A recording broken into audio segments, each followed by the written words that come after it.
You're listening to the Beat Motel Zine podcast, and we need to warn you that we use words like shit, bollocks, scrotics, fuck, anarcho-syndicalist, and cunt, and we don't normally beat those words out, apart from the word cunt, because we're not total animals. Now, we know as well as you that your children can hear these words on any street in Britain, possibly any street anywhere in the world, but we also appreciate that you may not want to invite these words into your home if you have children or sensitive pets nearby whilst listening to this podcast.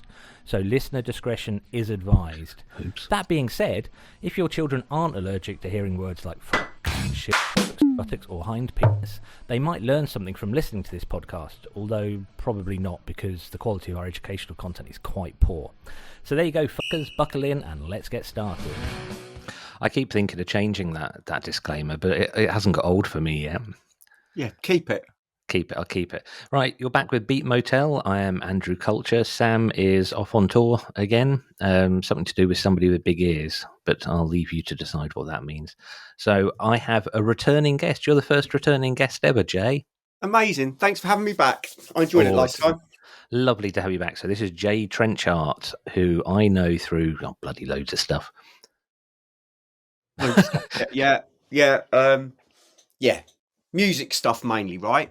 Music stuff, yeah. I've never seen you naked. Well, not seen you naked yet, I should say. Just because you never know what happens at noise shows. Anything can happen. True story. Right. So we have a theme, and this is yours, Jay. So what's today's theme? It is the bestest music live shows on YouTube ever. Excellent. Love it.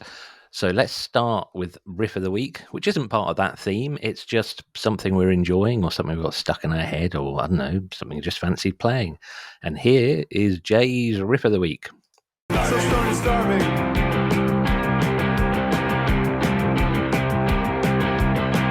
I was holding some wadded bills. I was reading that smoking kills. I was so stoned and starving.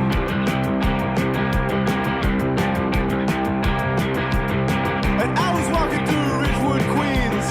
I was flipping through magazines. I was so stoned and starving.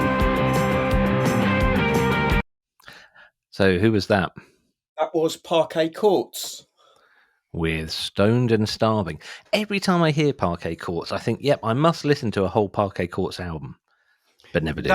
That's from my favourite album, and that's my favourite track from it. The latest stuff, the album that came after that was a little bit funky, and I wasn't quite into it. But that track's just, funk. That's just a great track. I love it. It's cool because it's like Noi or some sort of krautrock, but just got so much more oomph to it and so much more kind of grind. And it's not that it's looser; it's just a bit flabby around the edges, a bit more kind of. It's got a bit more of a hip swing when it walks. Yeah, and it is the pace of walking. You know, the song's called Stoned and Starving, and it just makes you think of somebody kind of just like walking around a city, just thinking about what to eat and thinking about different things at that kind of at that rate, you know. I like it. I like songs with an important message, songs I can relate to. Not that I do walk around stoned and starving. I'm a very sensible person, and never. There's never more than a couple of hours between meals with me. I'm a big lad. I've got a big tank I need to keep full. Where's your track then? Where's my track? Well, my track is this one.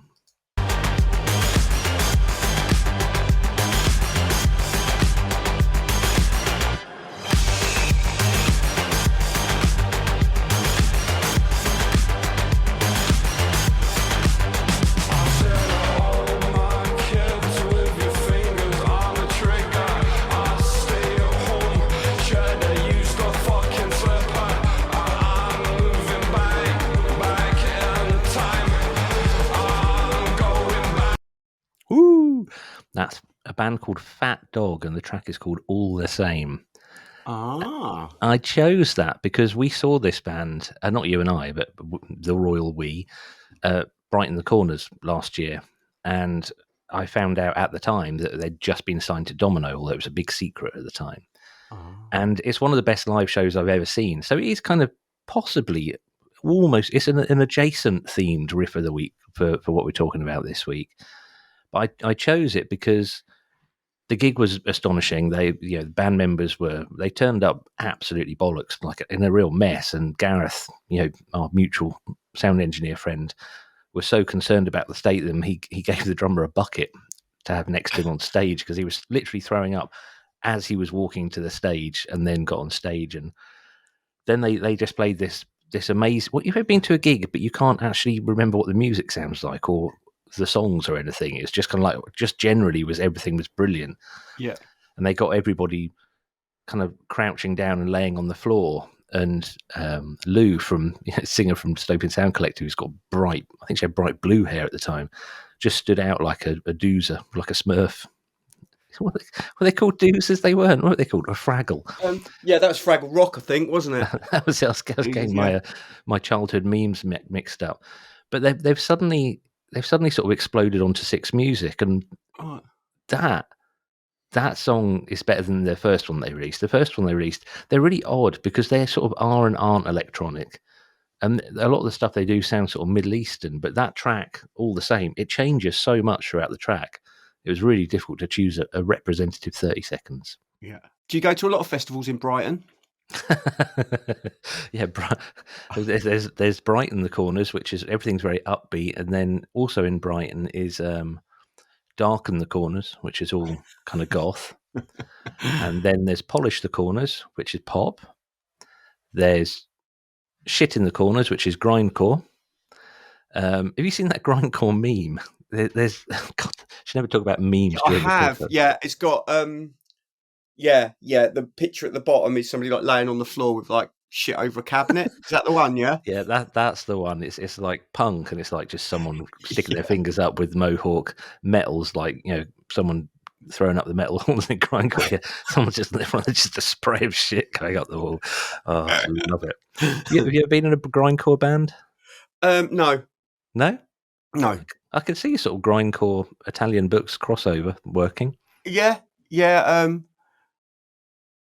I don't think. I've kind of never been in anything kind of blast beaty, really. I always like the idea of it, but I think I'm probably all right with not playing fast.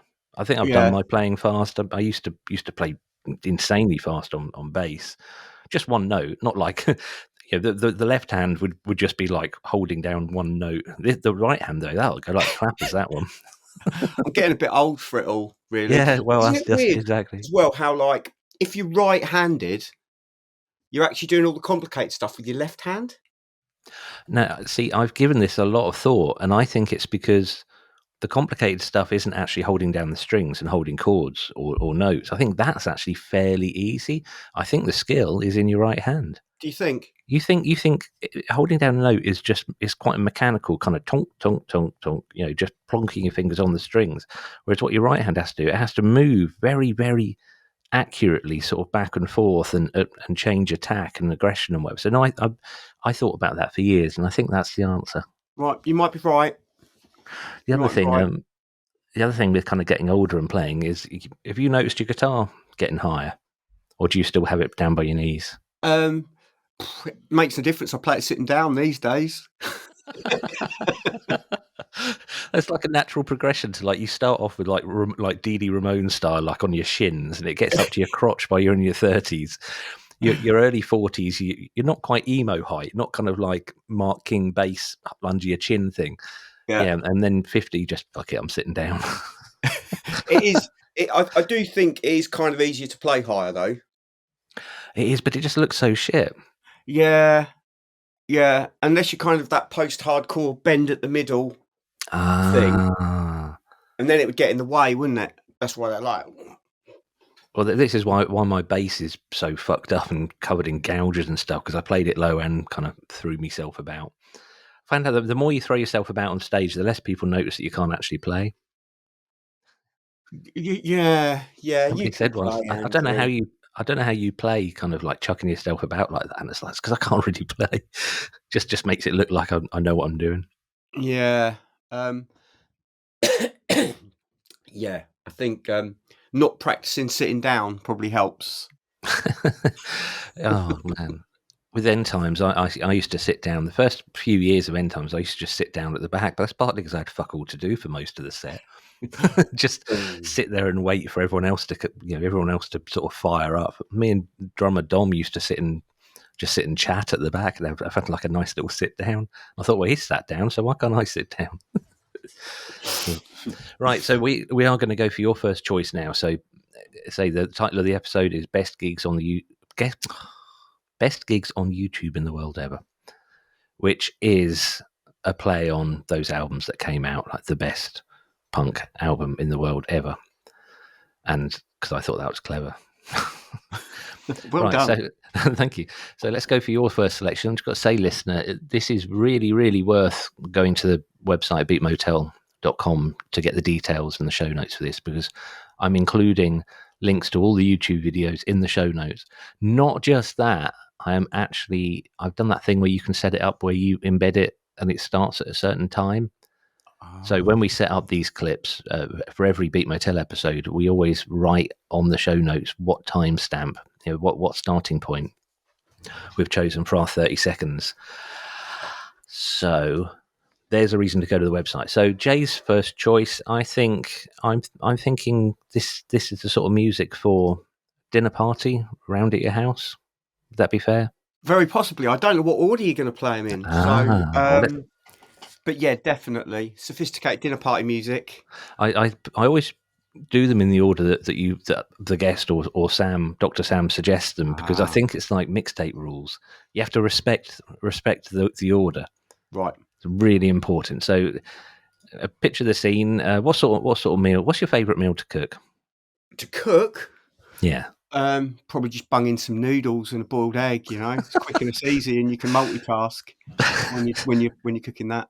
Right, so you're around at Jay's. He's brought out the noodles and a boiled egg. For a dinner party. For a dinner party, yeah. No. Easy on yourself. Have you ever had a dinner party? I don't think I've ever had a dinner party. Not that I would call a dinner party. Did you know the drummer from A Horse Called War was on Come Dine With Me? Matt Cooper was on. Was he really? Yeah, true story. How did he do? I think he lost, but he was funny. Do you remember a band called Pickle Dick? No. They played Ipswich a bunch of times. Pickle John was on Come Dine With Me, and he got his lad out. He was well known for getting his lad out. I don't think I ever saw them play at the Steamboat. They're from Brighton. Or Guildford. I don't think I ever saw them play at the Steamboat without getting stark bollock naked. I don't know. No one ever asked him to. Pardon? There's laws against that kind of thing, The thing is, he did it so much, it kind of lost its sting, really. Just like, oh, John's naked again. Anyway, you're dear listener, you're at an imaginary dinner party, and Jay puts on this light conversational music.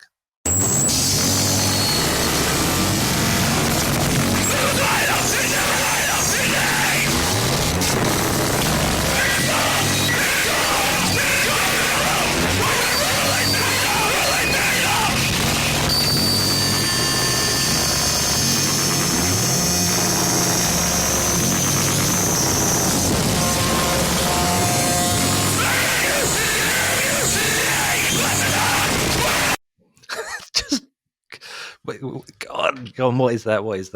That was Koufar. That was Koufar live at Club Rectum, I believe. Club Rectum. I mean, just wonderful. Yeah. So I kind of I got into noise music, and I was going through YouTube, and this video was the one that I was like, oh my God, I love this so much. It's kind of got elements of hardcore in there as well. I was down to B&Q buying a trestle table very, very soon afterwards. I love the fact that in the video they have the classic noise gig trestle table. It's so ubiquitous. It's brilliant. It's like and in the background they've got Sammy, who now plays in Koufar as well, and like there's various other people in bands. There's the guy there from Interracial Sex, which are a great live band. Not that easy to Google. As a live act. If you got a special interests forum, then type it in. There's some links there, which is a way to navigate your way to see Interracial Sex. But yeah, Koufar are great. That's Max Shammy's band. He's also in God Is War and Terracell Unit, which are another couple of great kind of power electronics acts. Brilliant. It's really interesting because when I clipped it, I've not seen that before. And my first thought, when I pressed play was fucking hell. Just like, it's such an assault. It actually made me feel a bit anxious. Like, oh God. But having now heard it for a second time, within 12 hours or so, because I only clipped these last night, I suddenly hear so much more in it. And that's one of the things that really interests me about a lot of noise music, especially the sort of thing you do, Joe, with Italian books, is that on first listen, it's too much. It's overwhelming.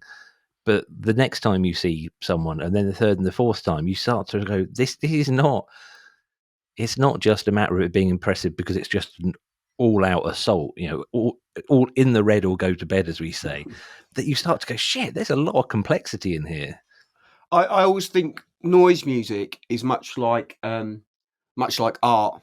When you're young, you look at Renaissance paintings or whatever, and it's really relatable. You can see that it's good, And then as time goes on, you get into kind of more abstract art, the stuff that you just like, when you first saw it, you just like, that's rubbish, I could do that. But you kind of get an appreciation and understanding for it. And I think music can be like that with noise music. I think the two things are quite similar. Yeah, you're absolutely right. I feel the same way about both wine and whiskey. When you're young drinking wine, you go for like the big reds, the Shirazes, and the really brutal things. And then as you get older, you start to enjoy the subtleties of the occasional French wine. And whiskey, you go for the big peaty Islay whiskies, and then you end up on the Highland ones. You see, I don't get it because I'll drink a little bit of wine and a little bit of whiskey, then I'm pissed. I could be drinking anything. I wouldn't fucking know.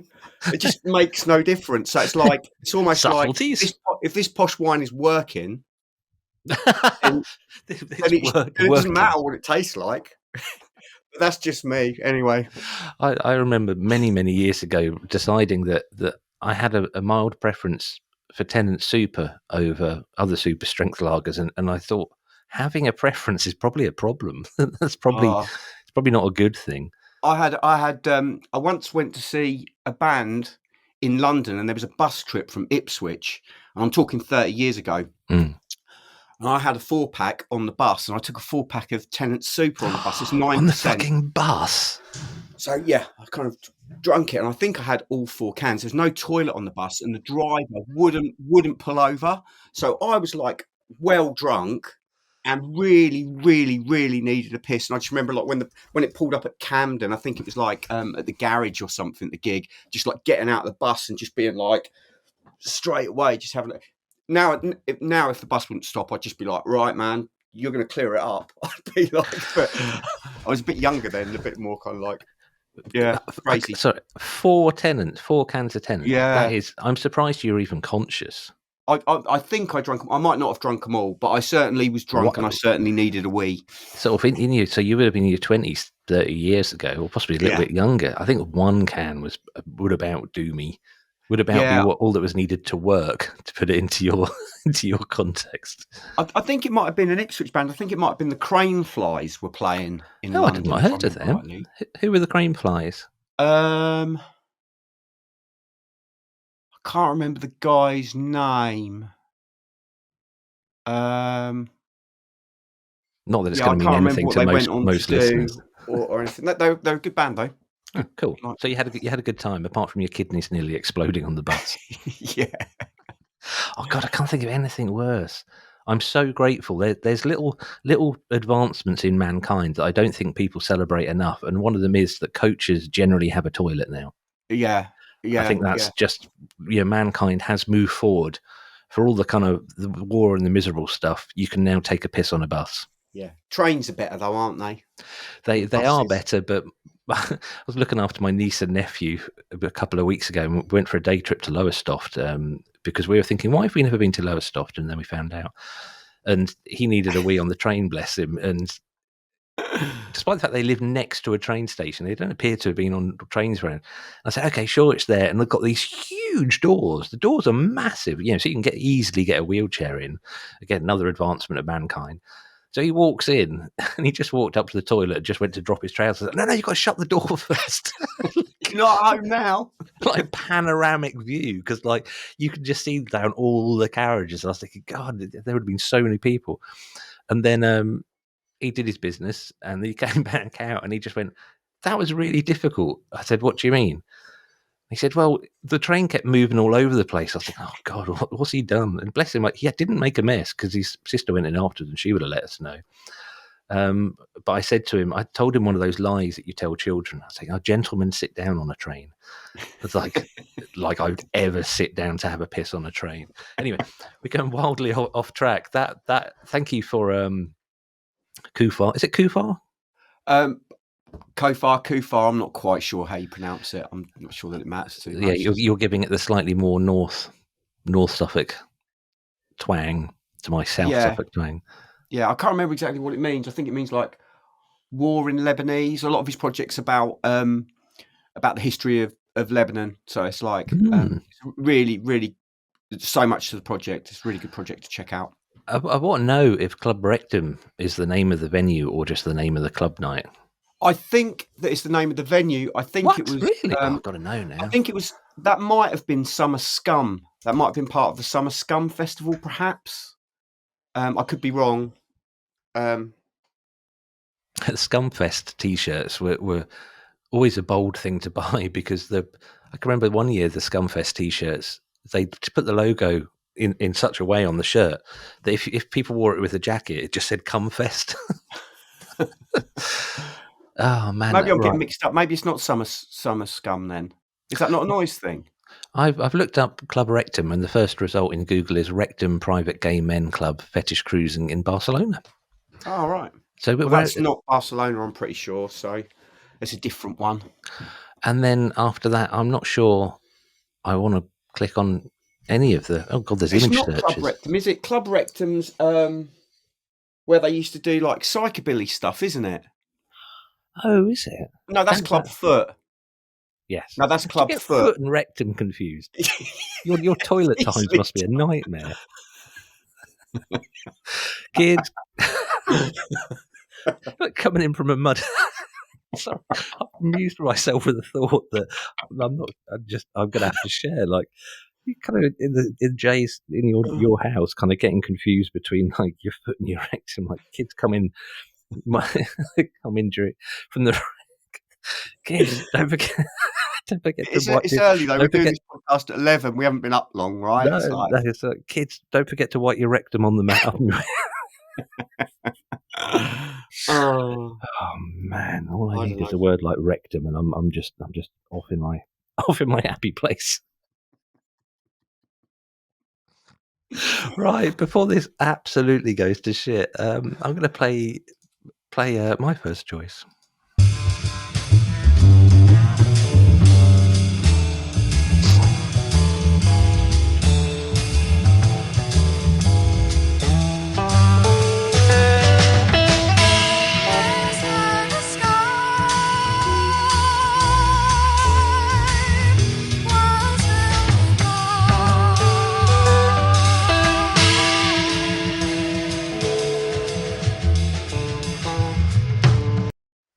We are a podcast of light and shade and different things. Do you have a guess at who that was? No idea. That was Pentangle. Have you heard of Pentangle? I don't think I have. Good though. I chose that because the joy of YouTube and live music on YouTube is the rabbits warren thing. Is that what I mean? The rabbit hole thing.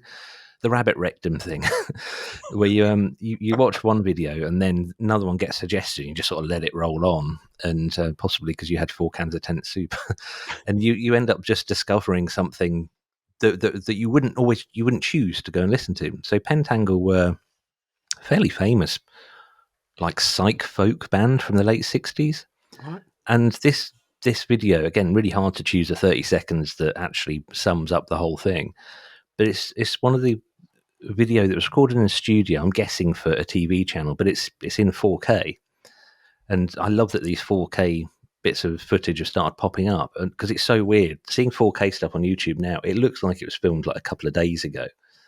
But that track really sort of opened up a side of folk music to me that I didn't know existed. It's quite bombastic, a lot of it, and I like the slightly psychedelic stuff, and that was just cool. I just thought I'd chuck that in there as a little bit of a texture. Nice. I thought it would go nicely with Koufar. I'll click the link and watch it later on. And it's nice. It's I always say with folk, I don't like trad folk really. I don't like the sort of hey nonny nonny. It's I feel the same way about it as I do like modern country music, just like, well, modern 90s country music rather than modern country music. Because I can remember one of your suggestions last time was one or two country tracks actually that I really enjoyed. It was the guy, Slim Cessna's Auto Club. Yeah, that was it. So yeah, I flat up can't say I hate country anymore. It's just not possible. It's a wide genre. It's a wide genre, and right. So let's go for your next track. I was just dropping that in there just as a little bit of garnish. Yeah. So here's Jay's next choice. When you wear that sweet dress, not the short one, you're so physical,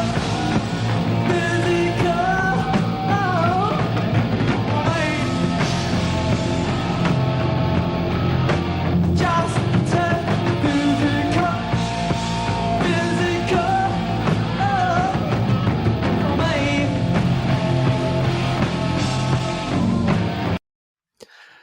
Who was that, Jay? That was Adam and the Ants. I am always fascinated to learn more about Adam and the Ants because I'm ever so slightly younger than you, literally by only I think a year or two. Yeah. So my first experience of Adam Ant, I think, rather than Adam and the Ants, was Prince Charming and whatever, and everyone at school playground, Prince Charming, doing the dance and putting a band-aid on their nose and all that stuff. So whenever I hear like the more punky, especially looser Adam and the Ants, I'm still always surprised by it. Was that an Olivia Neutron Bomb? Olivia, what's her name? Was that a cover? John song? I don't know. I always thought it was an Adam and the Ants song. I could be wrong. I just thought physical. Oh no, it's not. It's not that one. No, it's not that. It's not that track. No. So yeah.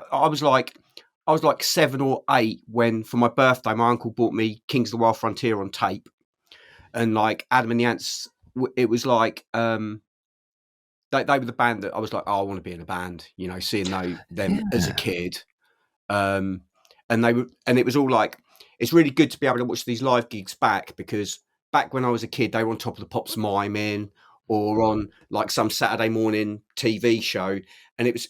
Although it was still good, they were dancing around. It's really good to see them live in their prime, like on video, because none of that stuff was ever televised, or not that I saw, like when I was a kid. It's one of the cool things that there's still things coming out, sort of being discovered and being put online. When I was looking for one of my later choices, I found there's loads more stuff by this band, I should say, on YouTube than there was last time I looked. And totally. One of the comments was just, I completely forgot I had this on Cinefilm or whatever, but the Adam and the Ants thing, the quality is actually pretty decent. It's filmed for release or TV or something. It's proper camera angles and all that. Yeah, it was live. I think that was from live in Manchester, that show. So it's when I was in my teens, they had like all the punk rock fanzines, as you well know, and somebody was like screen printing T-shirts, and I bought a Black Flag T-shirt, and it said Black Flag and it had the Black Flag logo, and underneath it said "Kills Ants," and I had the T-shirt for years, and I never really thought much about it. But then I can't remember if it was a podcast or I read it. Years later, it turned out that Black Flag were playing in a city the same night as Adam and the Ants, and so Adam and the Ants were, in their early days, very much part of this kind of like British punk scene. So like there was conflict in the scene. It was like, who are you going to go and see tonight? Are you going to go see Black Flag, or are you going to go and see Adam and the Ants? So I had this T-shirt through my teens, and it was only like fairly recently that I read about what the Kills Ants thing was about, which was quite interesting. I well, it is really interesting, and it's kind of mind blowing that people say like historically Queen Elizabeth was alive at the same time as, I don't know, Confucius or something, and you're like, well, really? And just the idea that you forget that, Adam and the Ants and Black Flag were about at the same time. Yeah, that's wild. Internet, What'd you say? Pointing these things out, these little stories is great. Do I think I'd quite happily not have a job, and I'd just research punk bands. I'd just spend all my time reading up on punk stuff. I'd quite happily not have a job as well. That's totally. That was very cool, and I know at least a few of our listeners who are regular listeners will very much enjoy hearing us talk about Adam and the Ants. So they looked cool as shit, though. That video, I never got how great they looked. It wouldn't be allowed now, that kind of cultural appropriation thing, you know, with the kind of Native Americans and. I didn't twig that at all. Yeah, they were very much like even musically and in what they wore. Like there was like a pirate thing and a highwayman thing and a Native American thing, and it was all kind of wrapped up into this kind of world fantasy that was created by Stuart Goddard, Adam Ant. Yeah, it's really another thing that's on YouTube. It's not a live show, but it's on YouTube, and it's got the Adam and the Ant demos, and it's just Adam Ant like singing. It's really badly, playing guitar really terribly. It sounds awful, but it's brilliant for that reason, and that's worth checking out. Like Adam and the Ants demos or something is called on YouTube. That's worth having a hunt for. I love anything like that, and it's one of the things I have a sort of a love-hate relationship with NoFX. But one of the things that they did that I liked, there was an album. There was an album where they put Fat Mike's acoustic guitar demos of all the tracks or bits of them on the end of the album, and I thought that was just quite cool. But a lot of stuff with NoFX, you find out that they're just copying something that somebody else has done at some point, which is fine. That's all right. You know, they don't owe us originality. Have you seen? Have you heard about the band? I think it was the band Mincer. They had a track called. They're an Ipswich band, Ipswich like punk band, and they had a track called "I Want to Be Feral." Right. And they asked James Domestic to say "I want to be feral" as he does, you know, for this track. So he sent a recording over of him going, "I want to be feral. I want to be feral. I want to be feral." And they put that right at the end of the track. And it's had loads of hits on Bandcamp, more than any of the songs, but it's really funny. It's really well worth checking out. Just James Domestic saying, "I want to be feral." So Mincer must be a current band then. Were they called Nazi Mincer for a while or something like that? And then they changed their name to Mincer, I think. I don't know. God, it upsets me and troubles me that I used to be so at one with like the Ipswich punk scene. I used to put on so many gigs, and I still know everyone. It's go to a gig now, and it is like walking into a room full of the bestest, oldest friends ever. But it kind of bothers me that I don't know all the band names. It used to all be locked away up here, you know. It used to all be up here. They were kind of on my radar, but Callis played me that. Callis from DS Happy Boy played me that kind of spoken word James Domestic track that's just brilliant. I'm going to have to go look that up. I've never met the man. We've sort of emailed each other and messaged each other and sent zines to each other. Somehow never... I must have been in the same room as him. There's no way that can't have happened. Yeah, he's a top lad. He'll probably tell me now that, the Domestics. He'll probably tell me now that, we've had long conversations, which might have been not because of Tenant Super, but because of... I've never seen Tenant Super on draft. Have you seen that? I don't know why you've really sort of triggered something with your Tenant Super story. It was like 1% down from Special Brew, wasn't it? See, after a gig in London not that many years ago, me and Dr. Sam, my co-host, dared each other to buy. It's so lame. We're like men in I was in my 40s. Dared each other to drink a can of Special Brew after a gig. And it's actually nice. It's actually pleasant. Tenant Super wasn't. Really metallic, doesn't it? But it just tastes like Belgian beer. It just tastes like most blonde Belgian beer. It's not as strong now, though. They've reduced it. The hangover can be a right pain in the foot, though, can't it?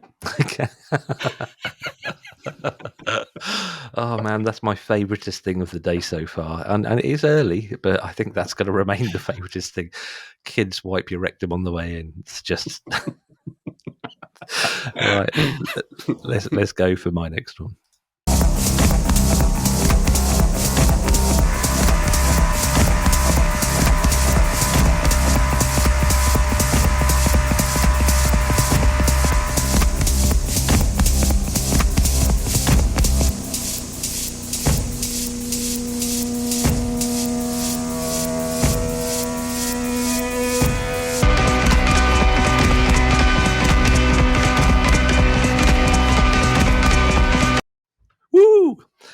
I didn't see that change coming.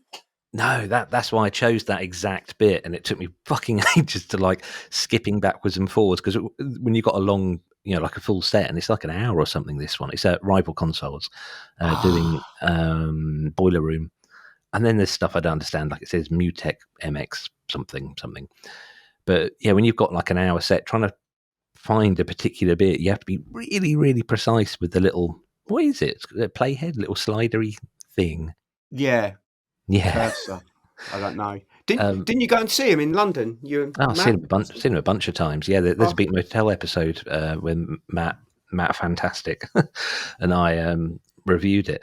But I chose this because it was an example of again discovering something that I didn't really know existed, and I quite like finding long sets, live sets on YouTube.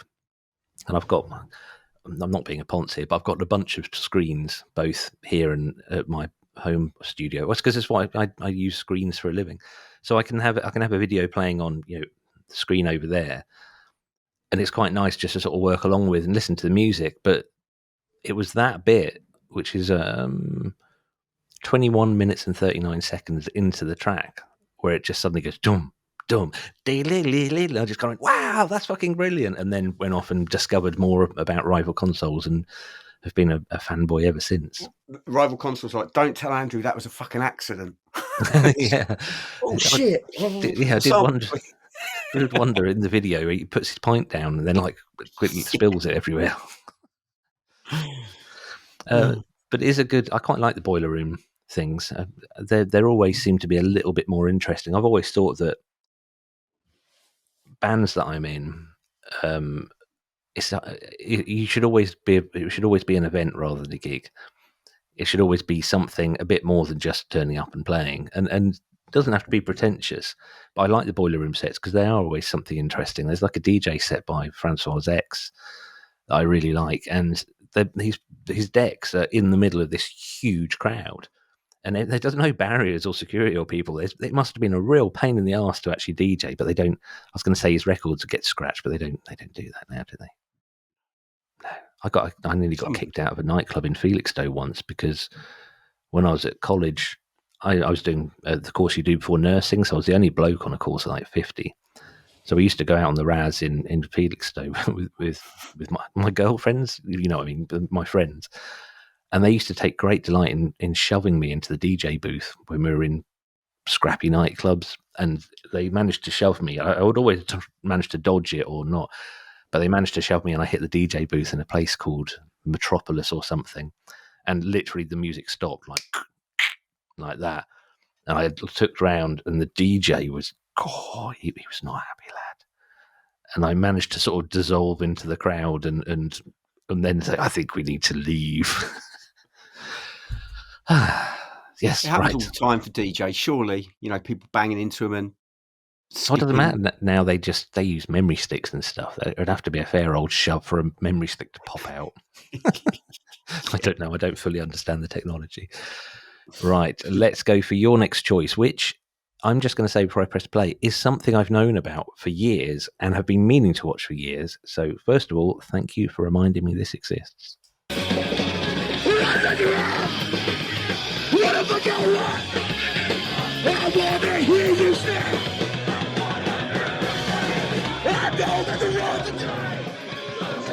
So ropey.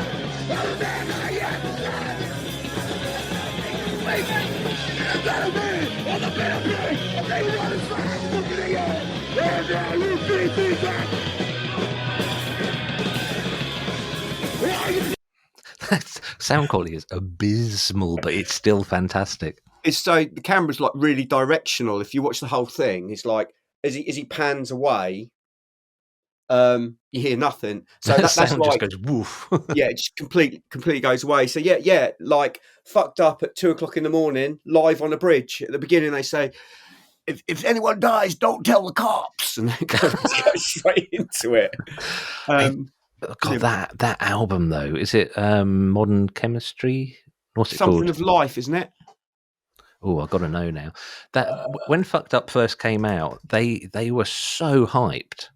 They were at the time I was trading tons of zines, So I was getting probably 20, 30 zines a month sometimes. Yeah, that's it. What's it called? It's Hidden World. Hidden World, right.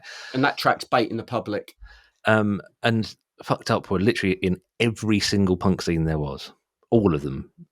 Just like everyone was going nuts for them. And when that happens with a band, it pretty much puts me off them because punk rock ruined my life. And if something's popular, then ergo it's shit, which is what you believe when you're younger.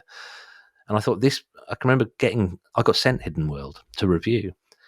And I can remember being quite blasé about it, just chucked it on the pile. And when I came to review it, I was like, oh, great, it's Fucked Up, that band everyone goes on about. So I was quite kind of anti it. And I put it on and like just went, holy shit, this is fucking brilliant. And it really, really, really, really, really is good. Like, there's so many brilliant, I was run out of words. Yeah, I had, when I was in Volunteers, we were playing with Fucked Up in Sheffield, and I didn't really know much about the band. Yeah, I know. And I didn't know much about the band. And Alan, I think his name was, from Zombie Death Squad. I don't know if you remember that band. They're brilliant. They were an excellent band. He was like, oh my God, they're my favourite band. And yeah, seeing them live, I was like, oh yeah, they're great. I loved them. I wish I had seen them, especially that era. It's typical dickhead music fan thing that I really loved that. And I quite liked the album that came after it. And then I just sort of forgot about them. Forgot they existed. You were at that Norwich show though, weren't you? I've never seen them. I've never seen them live. Did you not get into that Norwich show? There was when they played with SSS, Gallows and Face to Face. Shit, they Fucked Up played that gig.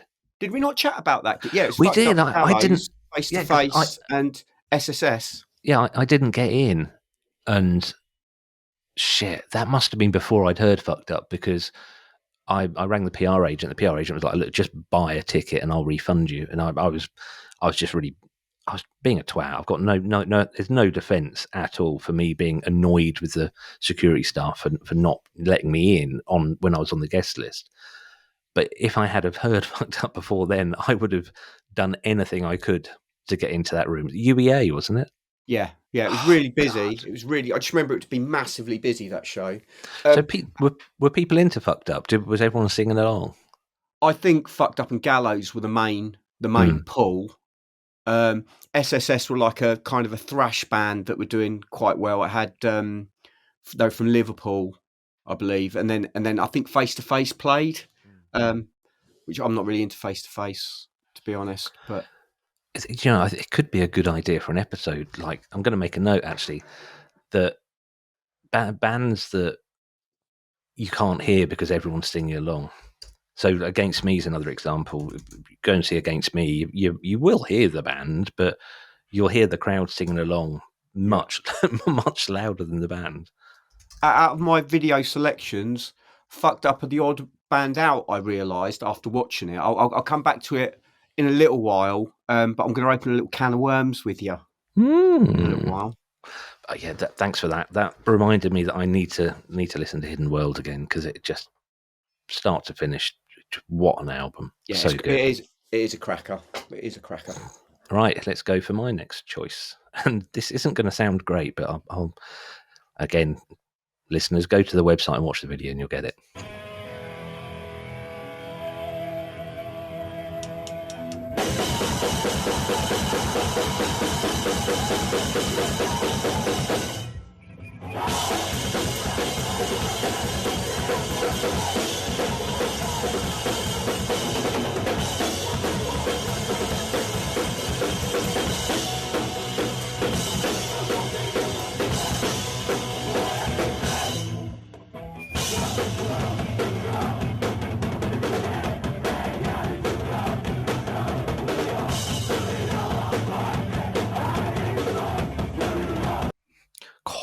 Actually, chills. I got chills up the back of my spine. Just how exciting I find that. That's a band called Crime in Stereo.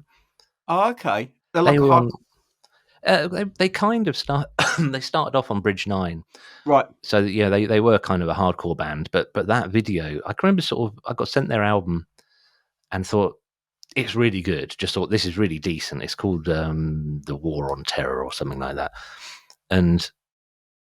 I was like, yeah, I really connect with this. I really like this kind of hardcore. I really like this kind of sing-along stuff. So I looked them up on YouTube, and they didn't really have, the bands still weren't really making videos then. And I found this video, which took me forever to find last night when I was clipping this. And it's the band in a church hall somewhere in, God knows where it is. And what you hear at the start is they're just sort of stood with people all around them, like really crowded in. And they're just you hear they're just sort of tuning up, and the singer's sort of, pacing around like that. And everyone's completely right up at the front, no space between them and the band, no barrier, no stage or anything. And that, when they just start, everyone goes from standing there to go absolutely fucking berserk. And by the time he does that first, singer's already in the crowd, just like his legs up in the air and like trying to get back up onto his feet, and everyone trying to help him up, but too many people trying to help him, practically like throwing him across the room. And then a little bit later on, he sort of reels back like that, comes forward, and someone accidentally hits him in the stomach, not punch, just he gets hit in the stomach and throws up and just carries on. And it's just, I remember seeing that and go, I want to see hardcore gigs like that. Magic in it. I want to be more of a part of that than I've ever been. Just that pure excitement. Again, everyone singing along, everyone knowing every word. That's it. Yeah. To every song. Yeah. Victory Records and Bridge 9. They were kind of massive for a while. All those bands, weren't they? And there was loads of bands in the UK that were really kind of influenced by that kind of stuff, and it had a real scene for a while, didn't it? They did, and Crime Stereo never really broke through. They sort of, I say they started hardcore because they changed labels and started, I don't know, became post-hardcore, I guess.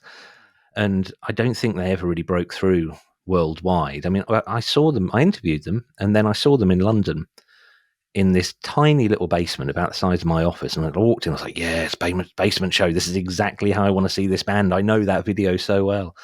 And about 5 people turned up.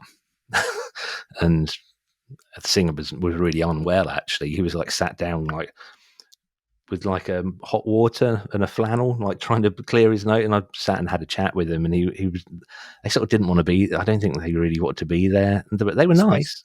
The space was so small, they were doing an acoustic set.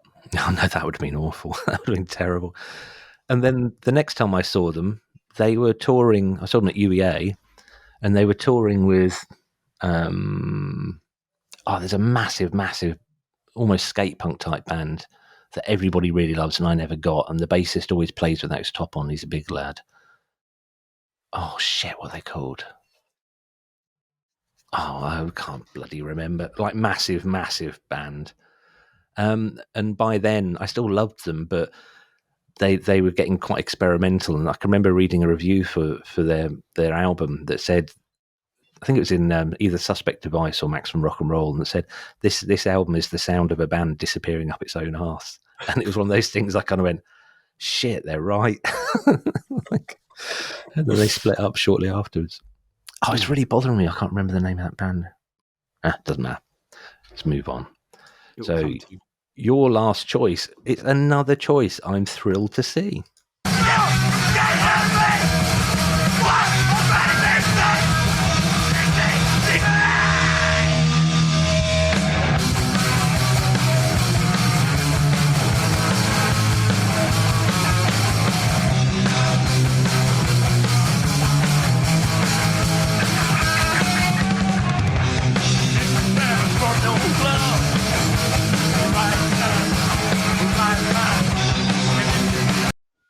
Who was that, Jay? That was the mighty Bad Brains. Where was it? That was at CBGB's. That video's actually got 3 shows on it.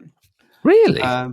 Yeah. It's kind of if you watch the whole thing, there's one point where they're just playing, and it just goes black, and then these 80s titles come down. They go, the venue blew a fuse, but they just kept playing anyway.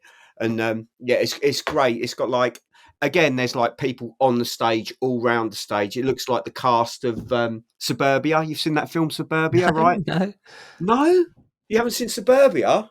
Right, I need to look that up. What is? Yeah, the like early 80s film Suburbia. It's got a female director. There was another film called Suburbia, and it's not that.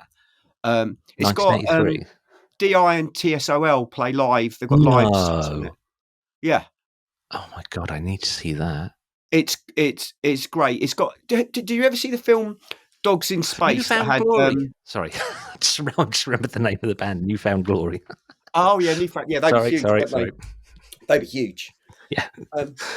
Yeah, so you've got Suburbia, and then there's a film called Dogs in Space that had Michael Hutchins from In Excess. Oh my God! And they kind of copied it. Up a very old memory there. Yeah, it's kind of just like about like a punk, about a punk squat. Suburbia's got Flea in it, I think. That's wild. So yeah, 19 Suburbia. Suburbia 1983. The whole thing is on YouTube. So yeah, I am going to watch that. Definitely watch it. It's great. I think the Pet Shop Boys Run with the Dogs Tonight in Suburbia. That must be taken from that film. Wow! God, bloody hell! There's an influence you wouldn't necessarily spot. I might be completely wrong, but it has got dogs running in it, and it's called Suburbia. So, I like it. I'm sticking with that. But yeah, I've never seen footage of Bad Brains before. Obviously, no Bad Brains, but there's so much opportunity. Oh, hang on, someone's banging on the door. Hello. I'm just recording at the moment. I'll come find you in a minute. Yeah, insight into my working life there. Yeah. And what struck me is how loose they were. I mean, physically, not the playing. The singers really sort of just very relaxed. Yeah, they do. So they do. If you're not familiar with the band, they do like 4 hardcore songs, and then they do a reggae song, and then they do 4 hardcore songs again. But they were the band. They were the first band to play, arguably the first band to play punk fast. Wow, really? They're wonderful, and that video, like I say, it lasts about an hour, but if you just like look at the people in the audience, there's always something new to watch in that video. It's just great. Some of the best clips from lots and lots of bands are the CBGB's ones, I think, because it's just such a cultural touchstone for so much music. So to open up my can of worms, the drummer in that band was wearing a Bad Brains t-shirt. In which one? In Bad Brains, he's wearing he's wearing like a yellow Bad Brains t-shirt in one of the things, and then Adam and the Ants, he wears Adam and the Ants t-shirts quite a lot. Adam Ant, right? Yeah, and Koufar. Sometimes I've seen him wearing God Is War and Terracell Unit t-shirts. So the can of worms is wearing your own band t-shirts. Is it okay? Fucked up, are the odd ones out, because he doesn't wear a t-shirt very often at all. So it was just something I noticed. It's like, that whole. Is it okay to wear your own band t-shirts? What do you think, Andrew? I'd say no. I think it's an odd thing, but I think there's probably a line. The bigger your band is, the less okay it becomes. The smaller your band is, the more okay it becomes. And then there's the practical side of it. So we did a tour in Junk Culture. We did a tour around the UK and bought far too many T-shirts, and no one wanted to buy any of them. So I'd say I wore our band T-shirts pretty much exclusively for about the next 18 months, because I had a box full that we weren't going to get any money for, and I wasn't going to like chuck them out, and I doubted a charity shop would want them, so I wore them. So that was a very practical reason why I wore them. What are your thoughts on the subject? I think it's absolutely okay. I know it's not. It's almost like if you're in a band and you get a t-shirt, you want to own the t-shirt sometimes. Not maybe but it's like, it's nice to have a t-shirt. But then what do you do? Like, just put it in your wardrobe and not wear it, or just wear it to sleep in? It's like, I don't know. I think it's fine. I don't know. I think it's like people should just be allowed to wear what they want, and that's it.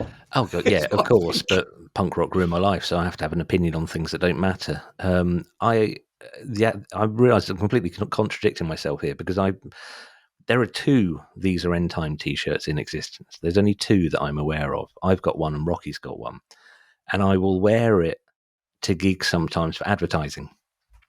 So I went to a metal festival called Helsinki, with 2 L's in the middle. And because it was a metal festival, I wanted to try and get These Are End Times in photograph people's photos and stuff. I mean, talk about like someone at a metal festival watching some sort of 80s thrash black metal band go, oh, hang on, what is it on your T-shirt? Oh, really? That's a band, is it? I must go and look that up. You know, I And don't you're not think it's local, gonna so work. you're well under the radar. You can get away with it, can't you?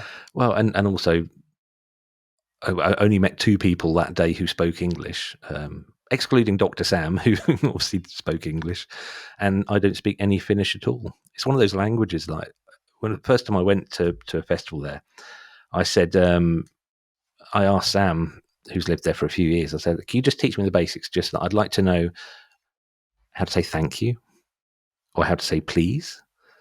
I put my thumb up then, and then the video did a thumbs up. Oh, look at that. Oh, That's that's strange. good, isn't it? How strange. What else does it do? Both I said. And it's one of those languages I couldn't even say like thank you.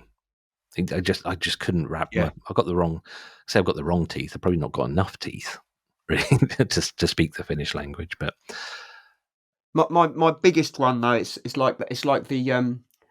almost like the skateboarder who slags people off for wearing a Thrasher hoodie. They're like, you're not a skateboarder, you can't wear a Thrasher hoodie, when they've got like a Patagonia t-shirt on, the pair of Reeboks. Do you know what I mean? It's like, you know, I'm guessing they're not big on the rock climbing and tennis scene, but it's all right for them to say you can't wear a Thrasher hoodie. It's like, fuck you guys. no, Wear what you want. I think it's like people getting really shitty when you could buy like a Ramones t-shirt in Topshop or whatever. I don't even mind that. Like, No, who gives a shit? name I think two at least songs- they're going to get some money, hopefully. yeah, even though they're all dead. Like, Well, their estates.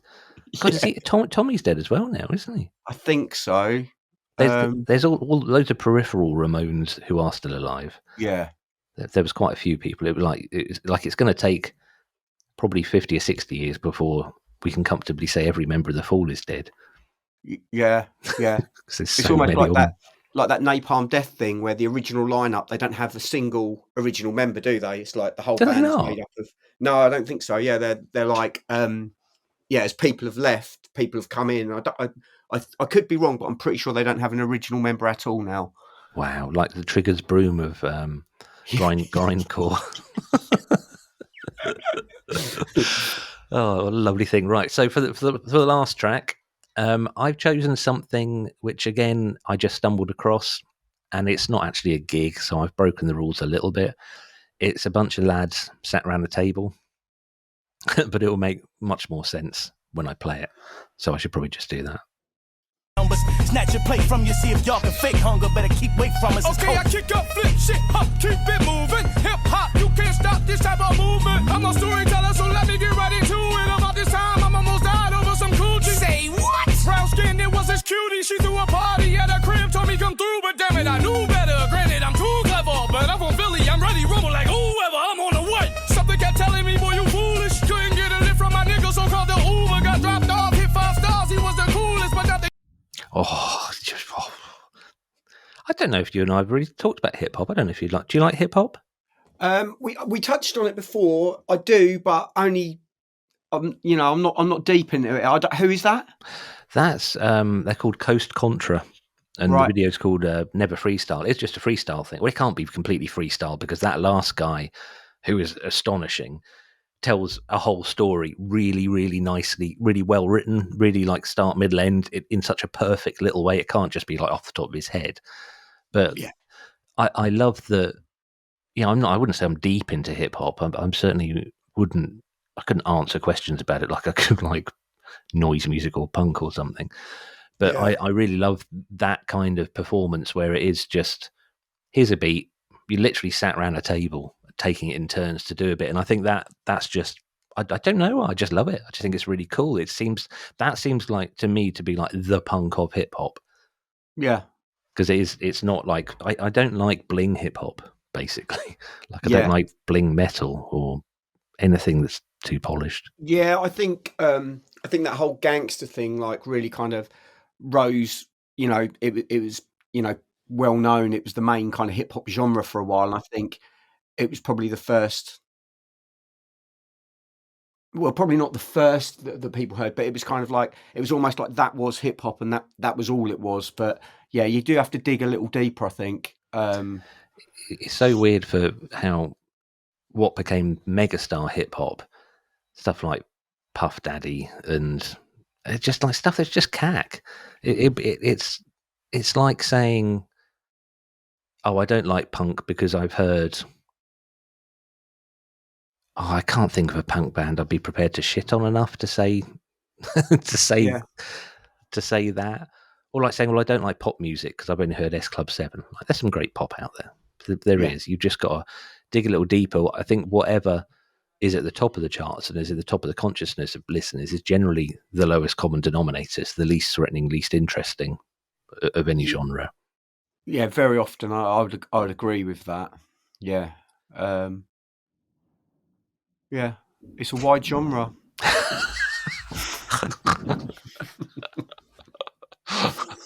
Love the fact you ended the episode with exactly the same conclusion as the last time you were on. Oh, that's absolutely brilliant. Right, so what I'm taking away from this is don't drink 4 cans of Tent Super on a coach with no toilet. Did you not I was going to say, do you not consider risking pissing in one of the empty cans? You wouldn't want to get your lad caught on the sharp edge, though, would you? No, and it was kind of a bus trip, you know. It was. Did you know other people on the bus, or were they all complete strangers? Probably knew some people kind of familiar from Hollywoods, probably. Oh, bloody hell, wow. Right, on a Monday night. Going right into Suffolk, kind of urban. Yeah. It's not folklore because it happened, but God, bloody hell, Hollywoods. Pound a pint on a Monday. Yeah, Salty always played the Millers. Pogues last song. God. Right, before we go off reminiscing in a way that will mean very little to any of our listeners, I'm going to say thank you very much for being a guest again. I thoroughly enjoyed it. Thank you. And don't forget to wipe your rectum on the way out. See you soon, mate. See ya. Bye. Love you. Cheers. Bye.